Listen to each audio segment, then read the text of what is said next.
No, tak ja ťa zdravím, vítaj na mojom kanáli Patrik Herkules je vás. Veľmi ma teší, že si práve rozklikol toto video. Čo sa týka zranenia, ti budem sa snažiť pomôcť, poradiť, čo najlepšie viem z vlastných skúseností a všetkého. Takže tuto budeš mať vlastne kompletný návod, čo mne pomohlo pri tom, aby že som sa za pár týždňov dostal naspäť do gymu a bombil behom 2 týždňov tréningu som sa zlepšil a dostal sa na 95% piku svojej formy.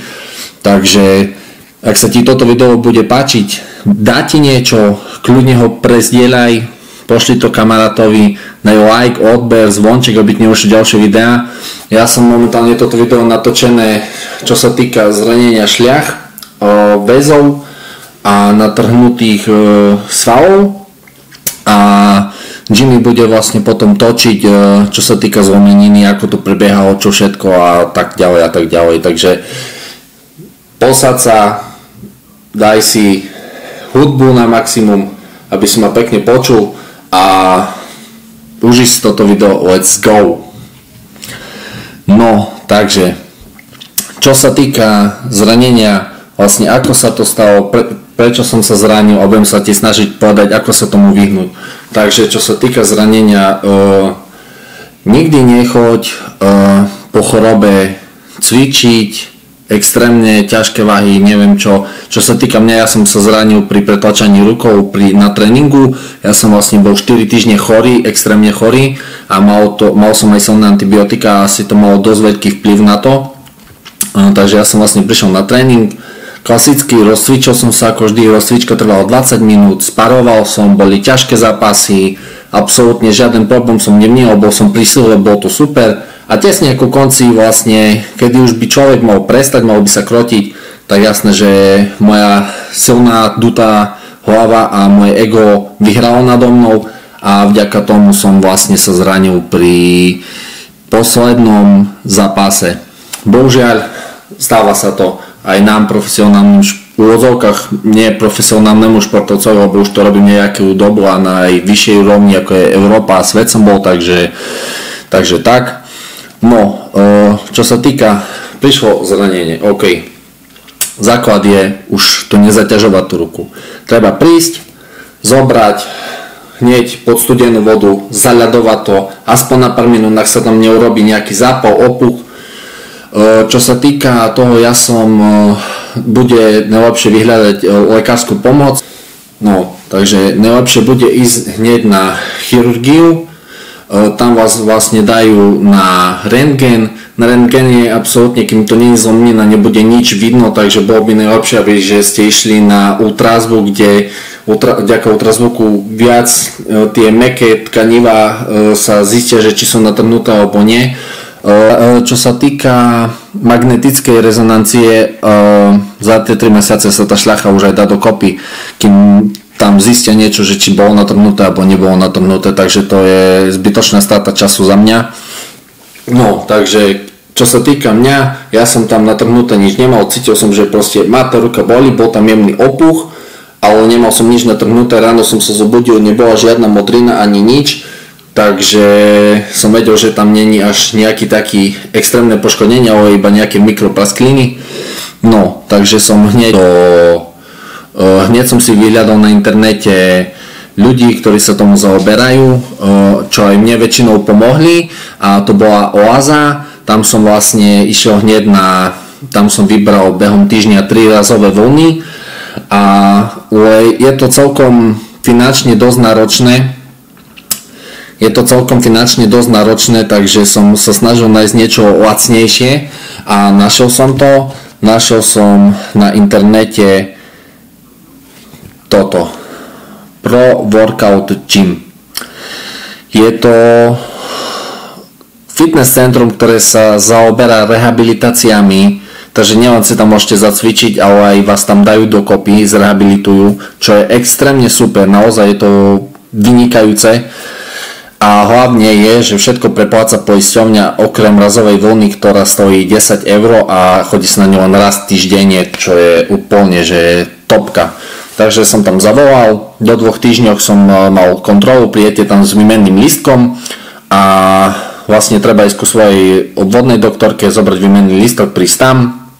No, tam vás príjme veľmi milá doktorka, milý personál, ktorý sa o vás postarajú, hneď ma zobrala na vyšetrenie, skoro vôbec som nečakal a vyšetrila ma, podala mi toto, také to je, bol to golfový lakeť a tu som mal len preťažené zápästie, takže tam to bolo viac menej takto a hneď mi dala procedúry, hneď mi vypísala listoček, jak čo budem mať a hneď mi dala aj razovú voľnu, ktorej som bol veľmi milo prekvapený, ako extrémne utlmila tú bolesť. Naozaj tá bolesť bola utlmená asi zo 100% na nejakých 40%. Fakt, ako ten útlm bolesti bol neskutočný už po tej prvej razovej vlne, ktorá trvá 4 minúty. Fakt, super.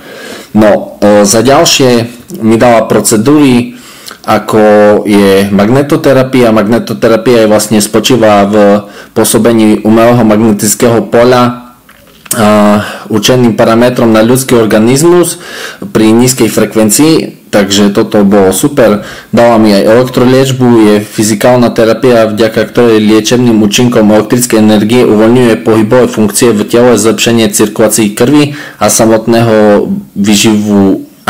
výživu tkanív. Mal som potom aj terapiu laserom. Terapia laserom je vysokovýkonný laser, predstavuje veľmi jednoduchú a efektívnu liečbu bez vedľajších účinkov, ktorá môže byť zacielená na ľubovoľné bolestivé miesto tela. A je to celkovo hĺbkové, rýchlejšie regeneruje to miesto, keď na to ide. Terapia ultrazvukom, ultrazvukový prístroj generuje ultrazvukové vlny, ktoré prenikajú hlboko do tkaní, kde rozmýkajú bunky. Vzhľadom na indikácie sa aplikuje v rôznych intenzite a v dávkach. No, máte tam potom cvičenia s fyzioterapeutom, tie mi tiež pomohli, tie som mal asi 4, potom som tam mal mäkké techniky, extrémne bolestivé, ale veľmi dobré, vlastne sa tam oddeľuje koža od svalu a uvoľňuje sa ten sval, to napätie, takže toto bolo super. Máte tam klasické aj masáže a neviem čo ešte všetko tam je, takže vlastne som mal toto. Čo sa týka tých procedúr, mal som 5 magnetov na lakeť, 5 na zapestie, elektriku na predlaktie, Rebox som mal na zapestie, potom som mal tam laser aj na to a razovky som mal iba čisto na to predlaktie. Čo sa týka cvičení, mal som aj na zapestie, aj na predlaktie a vlastne tie mäkké techniky boli výlučne iba tu na tú pravú ruku, na to predlaktie, aby že mi to skôr sa dalo dokopy. A tam vlastne na to zapestie bol už len stretching a to asi všetko. Takže toto je tak. A čo sa týka tej razovky, tiež bola iba na to predlaktie a tie som vybral počas doby liečby vlastne 4, lebo v ten deň a ešte som mal tie procedúry rozdelené na 3 týždne, z toho som mal každý jeden deň procedúru od pondelka do piatka, som mal procedúry 3 na deň, čo vám extrémne urýchli. Kvôli tomu som sa tak skoro vlastne dostal do tej formy, pretože ja som prišiel a mal som každý jeden deň 3 procedúry a to vás extrémne, to je extrémny rozdiel, keď máte 3 procedúry za týždeň, tak to je nič, ale keď máte 3 procedúry denne, 5 dní v týždni, každý jeden deň po dobu 3 týždňov, tak jasné, že ten výsledok je extrémny, to urýchlenie je neskutočné. Ja už som po 5 týždňoch, možno 6, po 5 týždňov, čo sa týka procedúr, že som mal 3 týždne procedúry, začal som cvičiť i hneď. Začal som pomaly skúšať a vlastne aj toto je ten comeback, hej, že tie tréningy sú hneď tie prvé tréningy, čo som mal. Žiadne také, že to sú proste prvé tréningy. To je prvý taký originál tréning, že som prišiel a skúšal váhy. Čo dvihnem? Absolútne to je tak. No, za ďalšie. Okrem týchto tu procedúr vynikajúco mi pomohli doplnky. Prispeli k regenerácii, nie je to tak, že ma vyliečia, ale prispeli k tomu procesu k regenerácii. Takže aké doplnky som užíval, bol to aktivital, ktorý to mi zapáli a urychľuje regeneráciu. Anasterol, takisto je to anabolizer, takže tam podporovalo tú regeneráciu aj toho svalstva, aj to budovanie tej síly, aspoň v tej čiastočnej fázi. Omega 3, super vec, lebo mi vlastne tlmia tie zápaly v tele a všetko a vlastne aj vďaka omega 3 som sa zbavil akné, to vám poviem v inom videu. Glutamín klasický na regeneráciu, arginín taktiež som užíval, BCAčka, majú tam aj glutamín, aj citrulín, aj elektrolyty, aj vitamíny, aj neviem čo všetko. A v ďalšom rade táto kolbovka, ktorá je super, to mi tiež veľmi pomohlo, to viac menej sa snažím brať celoročne, ale po menších dávkach. Tieto všetky doplnky nájdete na Androorganics.eu. Niektoré nie sú najlacnejšie, takže zľavový kupón Herkules 10, aby si ušetril nejaké tie peniažky naviac. A čo sa týka ďalšieho extrémne veľkého pomocníka je toto. Ako vidíte, Mito Light. Infračervené svetlo. Zázrak 21. storočia. Neskutočne mi to pomáha vo všetkom. V regenerácii, v umení opuchu, vo všetkom. Fakt, hojenie rán extrémne rýchlo na tom. Modrinu som za 2-3 dní na tom dokázal zregenerovať. Hej. Mal som extrémnu modrinu, čo som pretlačal praskovými žilkami, mal som modrinu asi na polku bicepsu. Za 3 dní som nemal modrinu na tomto. Každý jeden deň 15-20 minút sa svietim na určitú partiu, hej.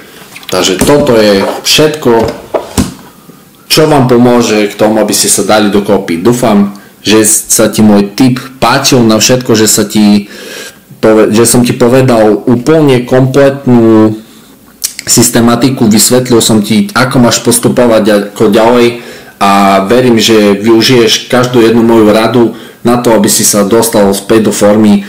Ja ti len prajem, aby si sa zregeneroval, vyliečil, aby si hociaké zranenia, aké budeš mať, proste neváhaj. A ďalšia vec je, že nesugeruj si to do hlavy. Nedávaj si to do hlavy, neopúšťaj sa, to je najhoršia vec, čo môžeš urobiť. Naozaj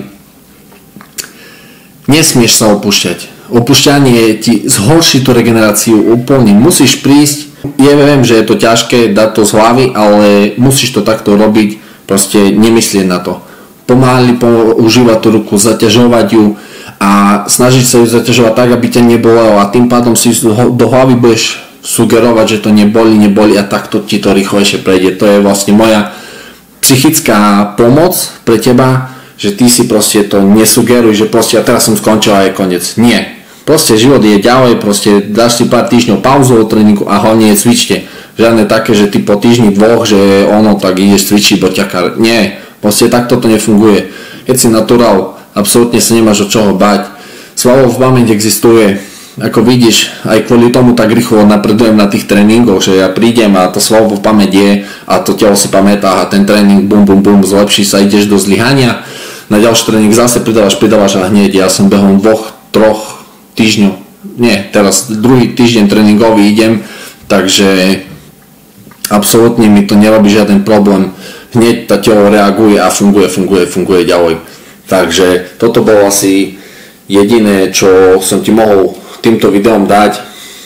Prajem ti skoré uzdravenie, športuj, bojuj, nevzdávaj sa, proste buď disciplinovaný a vydrž to, netlač na pilu, to je všetko, čo ti chcem dať, aby že si sa nedokaličil ešte viac ako si. Čo sa týka tréningov, ten comeback slúži aj na to, aby že som ti povedal ako, rozprávam tam niečo o tom tréningu, hej, že neprekračujte nejaké váhy pomaličky, hlavne rozcvičujte sa, hlavne to zranenie, ktoré ste mali, extrémne rozcvičte, dávajte si bandáže, všetko tam v tom tréningu sa snažím povedať, nie je tam úplne doraz a neberte si úplne zo mňa príklad, ale ja idem podľa pocitu. Cítim, že to neboli, tak proste tú váhu zvyšujem, ale nejdem zase úplne tak, že proste príjem a hneď tam palím 55-ky na šikmu, lebo som to išiel. Nie, proste postupne. Takže dúfam, že ťa to video bavilo, že som ti dal komplet všetky informácie, ktoré si mohol mať. Ja budem veľmi rád, ak to prezdieľaš kamarátovi alebo niekomu, kto to bude potrebovať, hocikomu rodine alebo tak ďalej. a že som ti nejak poradil a veľmi ma to teší, lebo ja nechcem, aby že ľudia nevedeli, ako sa dostať zo zranenia, lebo možno toho není tak extrémne veľa na tom internete, ale toto video ti pomôže fakt presný návod, všetko postup po postupu, ako máš používať, ako sa máš zachovať a postupovať hlavne pri tom všetkom. Takže podpor ma odberom, ľudia daj like, ak sa ti toto video páčilo, ti pomohlo, daj koment, čo všetko by si chcel vedieť, kľudne mi napíš na Instagram túto Juhas Patrik a kľudne ti poradím s nejakým či doplnky, čo sa týka tréningu alebo čo sa týka zranenia alebo tak podobne, ale myslím si, že som tu povedal absolútne všetko, aby som sa nemusel opakovať ako papagaj, takže ďakujem ti za to, že si to dokúkal až do konca. Uvidíme sa na ďalšom videu a to bude comeback ďalší namakaný, takže čauko, prajem ti pekný večer, ak máš večer, keď máš deň, tak pekný deň a vidíme sa na ďalšom videu, čauko.